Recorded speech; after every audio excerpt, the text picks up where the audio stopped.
Bapak, Ibu, Saudara-saudari, adik-adik para sahabat Tuhan Yesus di Paroki Santo Yosef Medari dan di Stasi Santo Tomas Seyegan, juga para sahabat Tuhan Yesus dimanapun Anda berada, berkah dalam salam semangat sehat selalu, tetap berbahagia dan tekun berbuat baik. Marilah kembali kita belajar ilmu sejati pada hari Sabtu tanggal 2 Maret tahun 2024, hari biasa pekan kedua Prapaskah. Kita mengawali belajar ilmu sejati dengan berdoa dalam nama Bapa, Putra dan Roh Kudus. Amin. Allah Bapa kami, sumber cahaya mulia di dunia ini, kami sudah Kau perkenankan mencicipi hidup surgawi. Semoga terang-Mu membimbing kami seumur hidup, hingga akhirnya kami memasuki cahaya-Mu yang abadi dengan pengantaran Tuhan kami Yesus Kristus Putra-Mu, yang hidup dan berkuasa bersama Dikau dalam persatuan Roh Kudus, Allah sepanjang segala masa. Amin. Para sahabat Tuhan Yesus terkasih, kita akan belajar ilmu sejati dari Injil Yesus Kristus menurut Lukas bab 15 ayat 1 sampai dengan 3, dilanjutkan ayat 11 sampai dengan 32. Para pemungut cukai dan orang-orang berdosa biasa datang kepada Yesus untuk mendengarkan Dia. Maka bersungut-sungutlah orang-orang Farisi dan ahli-ahli Taurat, katanya, Ia menerima orang-orang berdosa dan makan bersama-sama dengan mereka. Maka Yesus menyampaikan perumpamaan ini kepada mereka. Ada seorang mempunyai 2 anak laki-laki. Kata yang bungsu kepada ayahnya, Bapa, berikanlah kepadaku bagian harta milik kita yang menjadi hakku. Lalu ayahnya membagi-bagikan harta kekayaan itu di antara mereka. Beberapa hari kemudian anak bungsu itu menjual seluruh bagiannya itu, lalu pergi ke negeri yang jauh. Di sana ia memboroskan harta miliknya itu dengan hidup berpoya-poya. Setelah dihabiskan harta miliknya, timbullah bencana kelaparan di negeri itu dan ia pun mulai melarat. Lalu ia pergi dan bekerja pada seorang majikan di negeri itu. Orang itu menyuruhnya ke ladang untuk menjaga babi. Lalu ia ingin mengisi perutnya dengan ampas yang menjadi makanan babi itu, tetapi tidak seorang pun yang memberikannya kepadanya.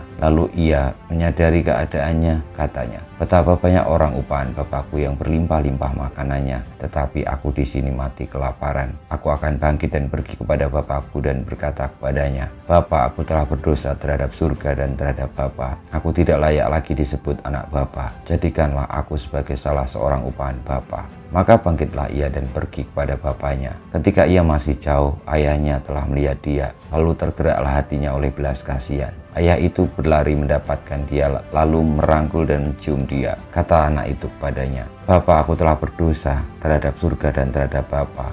Aku tidak layak lagi disebut anak Bapa. Tetapi ayah itu berkata kepada hamba-hambanya, lekaslah, bawa kemari jubah yang terbaik dan pakaikanlah kepadanya, kenakanlah cincin pada jarinya dan sepatu pada kakinya. Dan ambillah anak lembu tambun itu, sembelilah dia dan marilah kita makan dan bersuka cita. Sebab anakku ini telah mati dan menjadi hidup kembali. Ia telah hilang dan didapat kembali. Maka mulailah mereka bersukaria. Tetapi anaknya yang sulung sedang berada di ladang.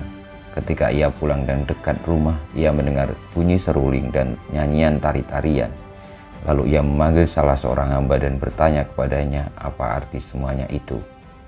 Jawab hamba itu, adikmu telah kembali dan ayahmu telah menyembelih anak lembu tambun karena ia mendapatkan kembali anak itu dengan selamat. Maka marahlah anak sulung itu dan ia tidak mau masuk. Lalu ayahnya keluar dan berbicara dengan dia. Tetapi ia menjawab, katanya, telah bertahun-tahun aku melayani Bapa dan belum pernah aku melanggar perintah Bapa. Tetapi kepadaku belum pernah Bapa memberikan seekor anak kambing pun untuk bersuka cita dengan sahabat-sahabatku. Tetapi baru saja datang anak Bapa yang telah memboroskan harta kekayaan Bapa bersama dengan pelacur-pelacur. Maka Bapa menyembelih anak lembu tambun itu untuk dia.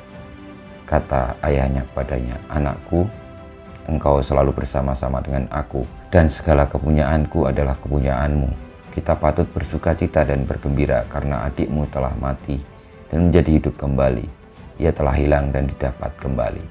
Demikianlah sabda Tuhan. Terpujilah Kristus. Para sahabat Tuhan Yesus yang terkasih, ajaran Tuhan Yesus tentang Bapa adalah Ia yang baik hati, yang mau menerima orang bertobat dan justru mengendaki keselamatan orang yang berdosa dengan melaksanakan pertobatan.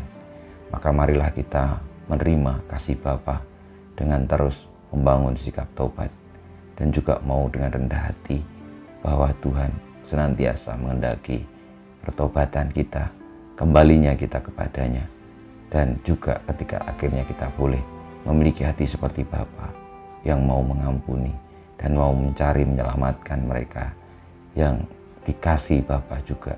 Mereka para pendosa, kita juga menjadi bagian dari orang-orang yang berdosa, tapi karena kasih Bapa kita peroleh keselamatan. Dan itu terungkap di dalam diri Yesus yang adalah putranya diberikan sepenuhnya untuk keselamatan manusia. Kita mohon berkat Tuhan, kemuliaan pada Bapa dan Putra dan Roh Kudus, seperti pada permulaan, sekarang, selalu, dan panjang sekerabat. Amin. Ya Yesus, jadikanlah hati kami seperti hati-Mu, Tuhan, bersama-Mu dan bersama Roh-Mu. Kita semua hidup kita, perjuangan kita untuk senantiasa membangun sikap tobat, menerima kasih Bapa, dan senantiasa setia melaksanakan kehendak-Nya, senantiasa dibimbing, dilindungi, diberkati Allah yang Maha Kuasa, Bapa, Putra, dan Roh Kudus. Amin.